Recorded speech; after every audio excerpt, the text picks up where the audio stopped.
Hello, and thank you for rejoining my podcast, The Myth Within. I'm Dr. Tom, and I'm very grateful that you decided to join me here today. Today, we're going to continue through to the last part of the story of Daedalus as told by Thomas Bulfinch. Daedalus was so proud of his achievements that he could not bear the idea of a rival. His sister had placed her son, Perdix, under his charge to be taught the mechanical arts. He was an apt scholar and gave striking evidences of ingenuity. Walking on the seashore, he picked up the spine of a fish. Imitating it, he took a piece of iron and notched it on the edge, and thus invented the saw. He put two pieces of iron together, connecting them at one end with a rivet and sharpening the other ends, and made a pair of compasses. Daedalus was so envious of his nephew's performances that he took an opportunity, when they were together one day on the top of a high tower, to push him off. But Minerva, who favors ingenuity, saw him falling and arrested his fate by changing him into a bird called after his name, the partridge. This bird does not build his nests in trees, nor take lofty flights, but nestles in the hedges and, mindful of the fall, avoids high places. The death of Icarus is told in the following lines by Darwin. With melting wax and loosened strings, sunk helpless Icarus on unfaithful wings. Headlong he rushed through the affrighted air, with limbs distorted and disheveled hair. He scattered plumage danced upon the wave, and sorrowing Nereids decked his watery grave. O'er his pale corpse their pearly sea flowers shed, and strewed with crimson moss his marble bed. Struck in their coral towers the passing bell, and wide an ocean tolled his echoing knell. Let's revisit the ending sequence of Icarus before we look into the lines of Darwin regarding this beautiful myth. Daedalus was proud of his achievements. He created the wings. He created the temple to the god Apollo as an offering. And he gave the wings as an offering, his own ingenuity. And his own ingenuity became the trap of his own prison initially. And this is where we see that the makings of our own ingenuity can sometimes ensnare us and trap us into the essence of the unconscious. We become prisoner to our own makings. And this really creates the demise from which the story's moral generates. Daedalus was trapped. He was trapped by his own intelligence, and he couldn't see the need to utilize the gifts given to foster the next generation forward. He did this with his son Icarus in not teaching the needed skills of grounding necessary for his son to take flight, and his son ultimately perished because of this act. Now, when he's placed in charge of another youth, he also does this, and envy strikes and jealousy begins to cement in the soul, and he can't quite find that way to overpass these dark feelings. And so he doesn't teach the child, he doesn't foster the child's creativity nor his ingenuity. Instead, he pushes him off a cliff. Now, this is a true theme common within Greek mythology, as well as many stories of mythological motif and even fairy tales, where the generation above shows jealousy towards the generation below.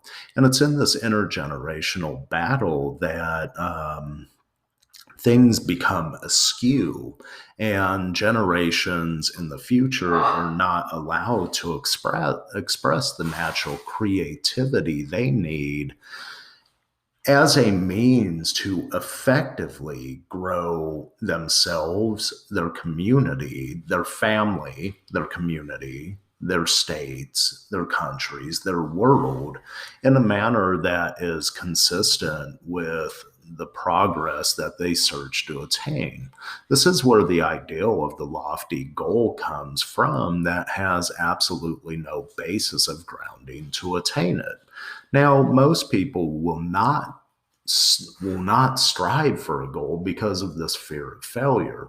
Other people will strive for the goal at any cost and disregard the grounding needed to attain its essence. And this is where we see the fall into the unconsciousness take place. Now, if Daedalus taught his son Icarus simple lessons of tending to the wings, of working with the wax, of tailoring the string, we may have a different outcome in the story because Icarus is his own individual. He may not want to be an inventor. However, the skills needed to craft the item of the wings that his father was partaking to escape his prison in creating, he may learn some secondary skills present that could very much benefit him and or the world, or at least his family, if he was provided that opportunity to just live life upon the nature of his dreams, not his father's.